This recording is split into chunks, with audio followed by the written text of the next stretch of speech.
I'm Robert Estrin here at livingpianos.com and virtualsheetmusic.com with a technique video.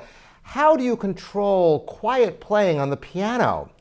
There's an artistry to this. Now, first of all, your piano must be impeccably regulated in voice to even attempt a real pianissimo, because if the notes don't respond mechanically or sonically uniform from note to note, how can you possibly get quiet? You can't, because some notes will fall off before others. Now, I've had the good fortune of playing absolutely superbly regulated in voice pianos for the time I was born, because my father, Morton Estrin, is a concert pianist, so we always had great pianos at home, and whenever he played concerts, I'd go and get the chance to try the pianos at his recording sessions and such.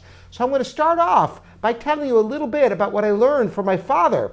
Well, my father has many recordings of Rachmaninoff and Scriabin and Brahms, and who's had a reputation for being able to fill the largest halls with tremendous sound.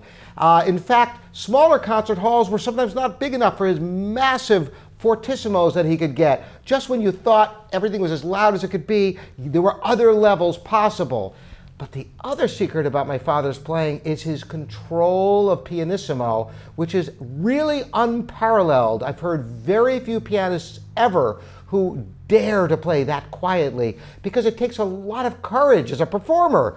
When you're in a hall with an audience, if you play that quietly, you're demanding their attention, because everybody has to sit very still and not even ruffle their feet or anything, because to hear. But when you do that, the expressive capabilities are just, they make the hairs in the back of your neck stand up because of the beauty of the tone. So how do you achieve this? How can you possibly achieve that quiet playing and still get to control the line, the singing?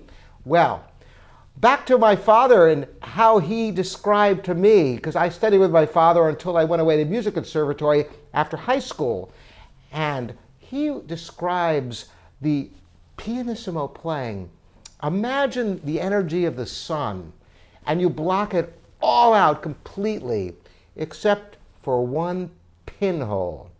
And the energy that comes through there, that is one description of a pianissimo line on the piano, or any instrument for that matter.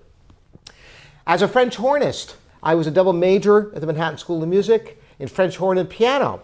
Playing softly requires actually as much, if not more, energy on a wind instrument than playing loud, because when you're playing loud, you take a big breath and you blow it out. When you play softly, you take a big breath, put it under some tension with your diaphragm to support the airflow, and that's how you control it on a wind instrument. So what is the analog for the piano? That's what I'm about to show you. The secret of the piano, of getting a singing line, is the fact that you have to have something that mimics the breath of a wind instrument or singing, or the bow of a violin. Some way to get from note to note with consistency. Now, you might think you could just calculate each note and try to play the same level, or gradually a little bit more in each key to get a crescendo, or a little bit less in each key to get a decrescendo. But you know what? If you take that approach, you'll end up with calculated sounding playing. You will not get a singing line. So the secret is using the weight of the arm and transferring the weight from finger to finger.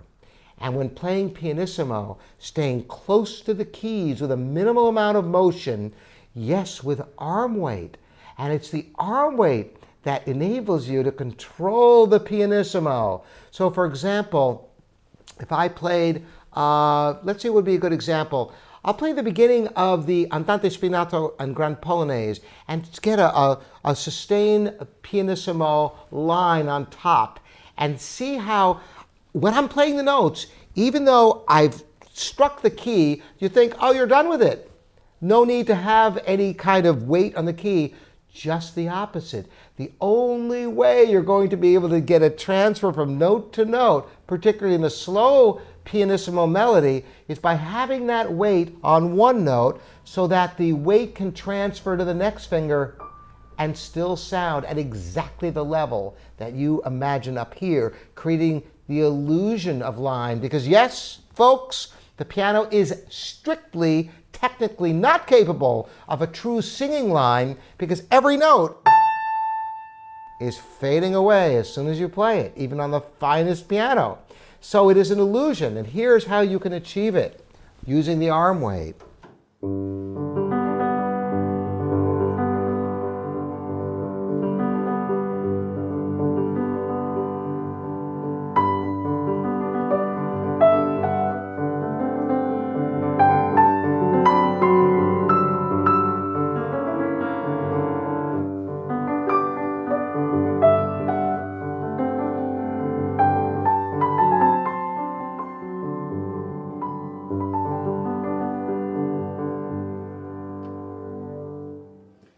I'd love to play the whole piece for you on this wonderful piano. In fact, there is a performance of me playing the complete Andante Spinato and Grand Polonaise that you can check out for yourself to hear the subtleties of expression that are possible when you utilize the weight of the arm, keep the fingers close to the keys, use a minimal amount of energy.